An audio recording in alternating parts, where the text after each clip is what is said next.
एक शख्स ने कहा कि जलियांवाला बाग को नहीं भूलना चाहिए। हम उनको ये याद दिलाना चाहते हैं कि अगर आप जनरल डायर के रास्ते पर चलना चाहते हैं तो सुन लीजिए, आपकी गोलियां कम पड़ जाएंगी, हमारे सीने कम नहीं पड़ेंगे। हमारा मुतालबा सिर्फ यही है, अगर हिंदू धर्म की प्रॉपर्टीज में, मंदिरों में, सिखों के गुरुद्वारा में कोई गैर सिख या गैर हिंदू मेंबर नहीं बन सकता तो मुसलमान किस वक्त में क्यों बन सकता है। मुनव्वर राणा लिखते हैं कि एक आंसू भी हुकूमत के लिए खतरा है, तुमने देखा नहीं है आंखों का समंदर होना। इसके लिए अगर हमें जंतर मंतर पर भी 1 साल बैठना क्यों न पड़ जाए, हम आपका पूरा साथ दें। इसका मतलब ये हुआ कि सूरज मानने वाले हो, चाहे तारे को मानने वाले हो, चाहे चांद के मानने वालों को, आदिवासियों का मूल धर्म है इन सब का सहयोग करना, रक्षा करना, सहायता करना, ये हमारा मूल धर्म है। तो इस तरह से दोस्तों हम जंतर मंतर पे पहुंच चुके हैं। सुना है जंतर मंतर की आवाज़ बहुत दूर तक जाती है और जब भी हिंदुस्तान खतरे में होता है तो जंतर मंतर पे आके लोग अपनी अपनी आवाज़ उठाते हैं। तो मैं यहाँ पे आ चुका हूँ दोस्तों और यहाँ का कवरेज धीरे धीरे आपको करके दूंगा। यहाँ पे बहुत ज़्यादा भीड़ है, बहुत ज़्यादा फोर्स भी है और बहुत ज़्यादा तादाद में लोग एक अलग अलग कोने से आए भी हैं।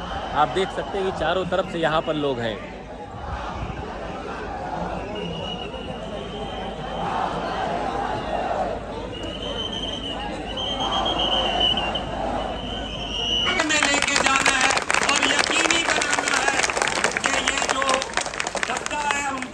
नहीं करेंगे।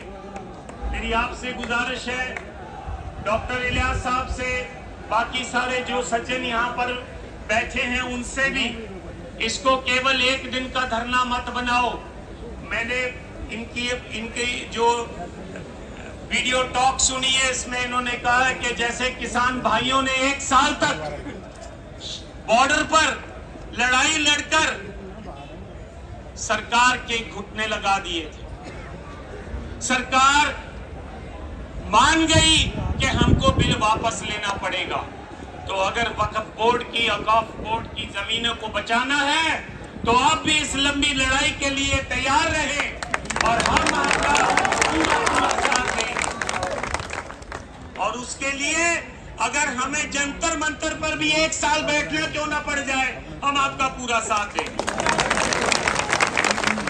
और यदि हमें ये ऐसा लगे कि हमको यूपी और दिल्ली का बॉर्डर सील करना है तो हम उसके लिए भी तैयार रहें।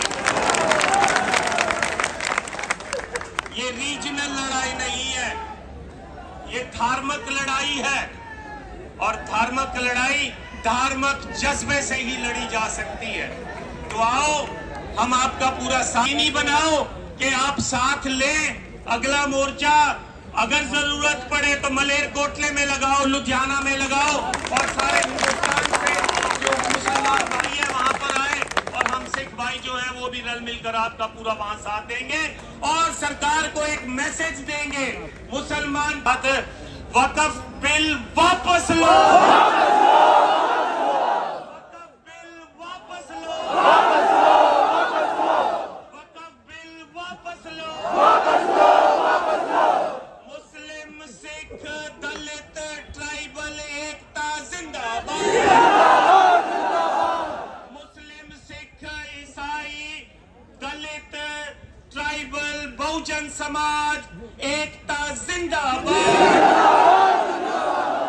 इस आस के साथ कि हम इस लड़ाई को जरूर जीतेंगे। एक बार फिर अंत में आप ही का नारा, नाराए तकबीर।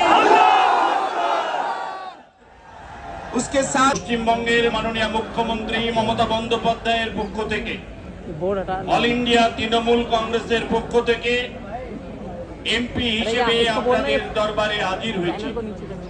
আমরা পশ্চিমবঙ্গের মানুষ বাংলার অল ইন্ডিয়া তৃণমূল কংগ্রেসের পক্ষ থেকে এই বিল প্রত্যাহারের দাবিতে গোটা বাংলায় আন্দোলন চলছে এবং বাংলার মাননীয় মুখ্যমন্ত্রী এই বিল সমর্থন করছে এবং পশ্চিমবঙ্গের পক্ষ থেকে আমরা সর্বত্র আপনাদের পাশে আছি, আপনাদের পাশে থাকবো ইনশাআল্লাহ।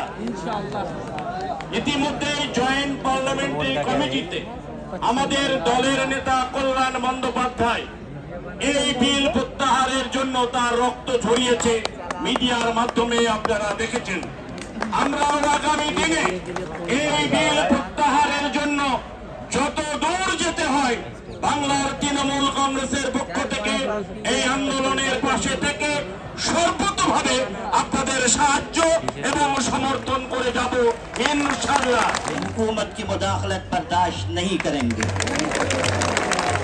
मेरे भाइयों, इस मुल्क का जो रुख और रवैया होता चला जा रहा है और मुल्क में बरसरे इक़्तिदार तबका जिस रास्ते पर जा रहा है उससे मुल्क के बाशिंदों की तशवीश बढ़ती जा रही है।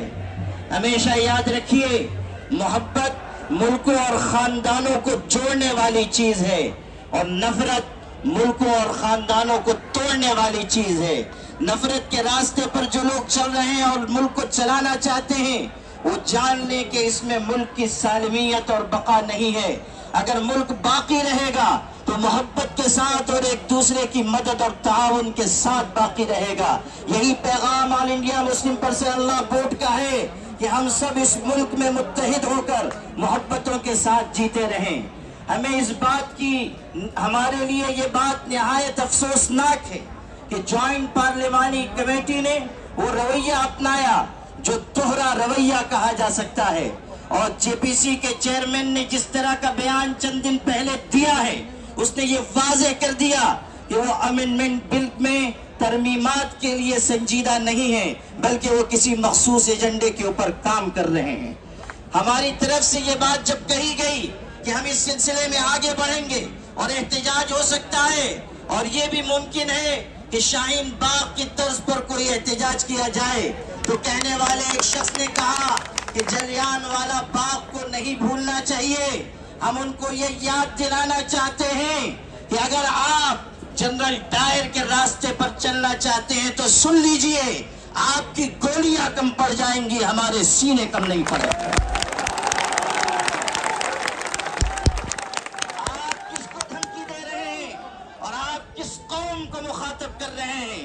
क्या आप ये समझते हैं कि मुसलमानों को खून की नन्ही मुन्नी नदियों से डरा कर आप अपने एजेंडे पर चल सकेंगे?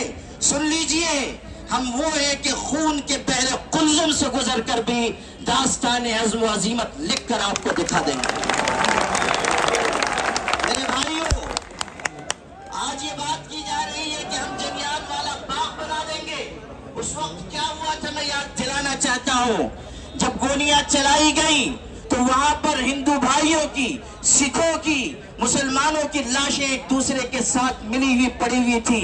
आज भी हम उसी रास्ते पर हैं और आप अगर अंग्रेज के रास्ते पर जाना चाहते हैं तो सुन लीजिए, अत्याचार करने वाले कभी इस दुनिया में आफियत के साथ जिंदगी नहीं गुजार सकते।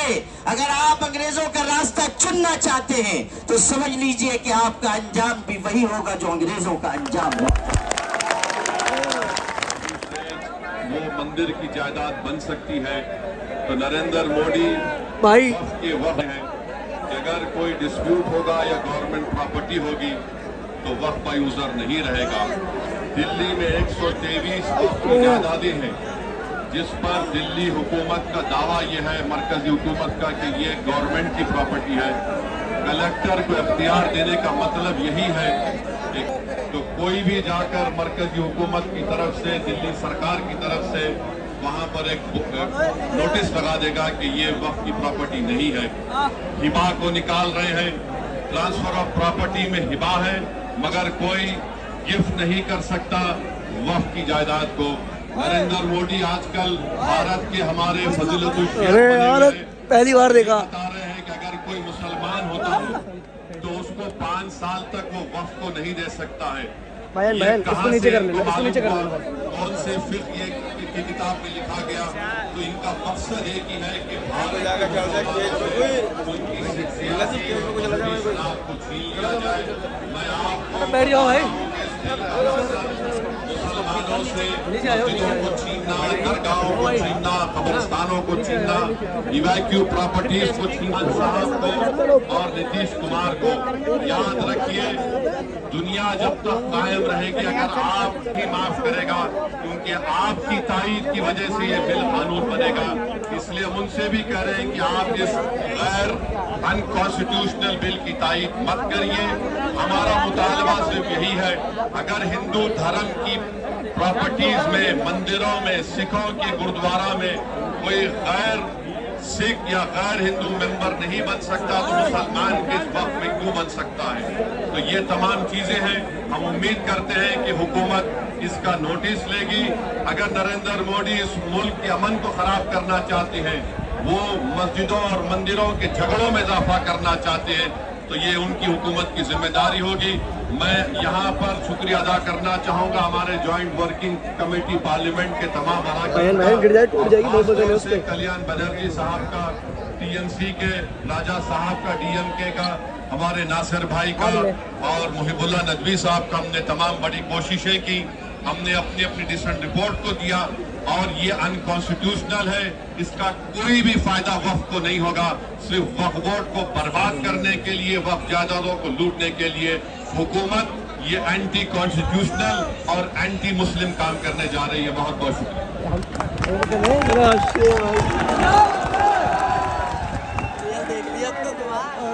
तो दोस्तों यहाँ पे हम जानने की कोशिश करते हैं कि लोगों के क्या रुझान है, लोग यहाँ पर क्यों आए, उनका क्या मकसद है और कहाँ तक लोग इस बिल के मुखालिफ में है।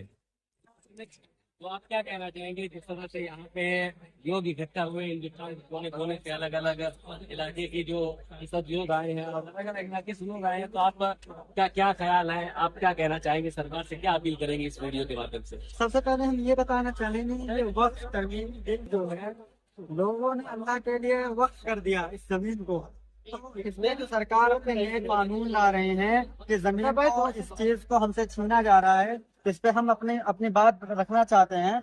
ये जमीनें हमें, हमारी जमीन है जो अल्लाह के लिए हमने वक्फ कर दी है, इसमें अल्लाह के लिए घर, अल्लाह का घर और मदद से ही की तामीर की जाए, इनको किसी और रास्ते में ना इस्तेमाल किया जाए, हम ये कहना चाहते हैं। और इसी के लिए हिंदुस्तान के कई शहरों से, झारखंड से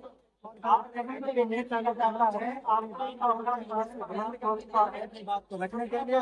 आपका घर कहाँ पे है? बिहार से आता है। तो आइए हमारे एक और भाई हैं। भाई आपका नाम क्या है? इम्तियाज जी के। कहाँ से आए भाई आप?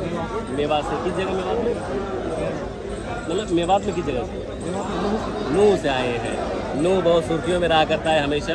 बहरहाल तो इम्तियाज भाई आप क्या कहना चाहेंगे जिस तरह से यहाँ पे मुल्क के अलग अलग कोने से लोग इकट्ठा हुए हैं, क्या कहना चाहेंगे यहाँ पे जिस तरह सरकार जो बिल में जो तरमीम कर रही है उसमें?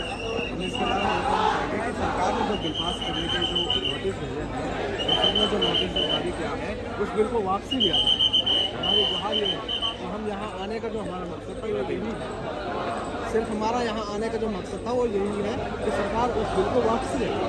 तो आपके मेवात में लोग एकदम बेदार है इसको लेकर? मेवात से काफ़ी गाड़ियाँ आई हैं, काफ़ी काफिले आए हैं, काफ़ी साथी आए हैं।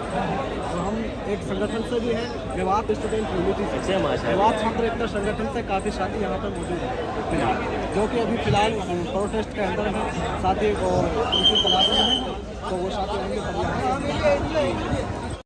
सरकार अपने अंदर में आप बताएं जी क्या ये वक्त संशोधन विधेयक का विरोध क्यों हो रहा है? विरोध इसलिए हो रहा है कि सरकार चाहती है कि इसमें मुसलमानों के साथ साथ फिर मुस्लिमों का भी इन्वॉल्व हो, जो हम नहीं चाहते, क्योंकि जो हिंदू भाइयों का जो वक्फ बोर्ड है उसमें सिर्फ हिंदू लोग हैं, जो सिख भाइयों का जो वक्फ बोर्ड है उसमें सिर्फ सिख लोग हैं, उसमें संशोधन करना उन्हीं का काम है। जो मुस्लिम वक्फ बोर्ड है उसमें सिर्फ मुस्लिम लोग रहने चाहिए, उसमें कोई किसी दूसरे का इंटरफेयर नहीं बनता। अगर लोकतांत्रिक नजरिए से देखें तो इसमें क्या गलत है? सबको बराबरी का अधिकार है, बराबरी सब बराबर है भाई, अगर बोर्ड में आ रहे हैं बराबरी का अधिकार है, लेकिन बराबरी का अधिकार है वो हम समझ रहे हैं, लेकिन फिर वो अपने हिसाब से चलाएंगे, फिर वो अपने हिसाब से उसमें कुछ आगे पीछे करना होगा तो करेंगे। हम अपने हिसाब से कर रहे हैं और करते रहेंगे, हमारा इसमें फ़ायदा है, हम क्यों दूसरे के हाथ में जाने दें? तो हमारा पर्सनल है ना, ये तो हमारी पर्सनल ज़मीन है।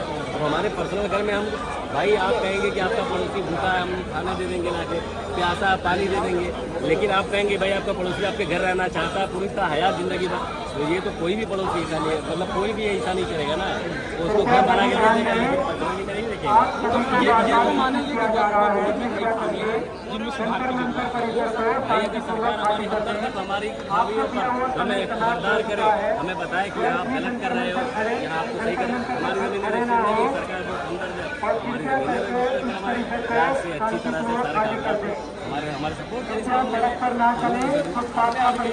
लगा रही है। तो अगर जो है बिल जेपीसी कमेटी ने रिपोर्ट पेश कर दी है, अब बिल आने वाला है लोकसभा में, पास हो गया तो आगे जो है मुसलमान जिसका विरोध कर रहे हैं वो उनका अगला कदम क्या होगा? इसका मुसलमानों का विरोध करना ही होगा, ताहयात विरोध करेंगे। हमारे पास विरोधी एक ऐसी शक्ल है जिससे हम अपना पैगाम पहुँचा सकते हैं। इसके अलावा इसके अलावा क्या ऑप्शन है?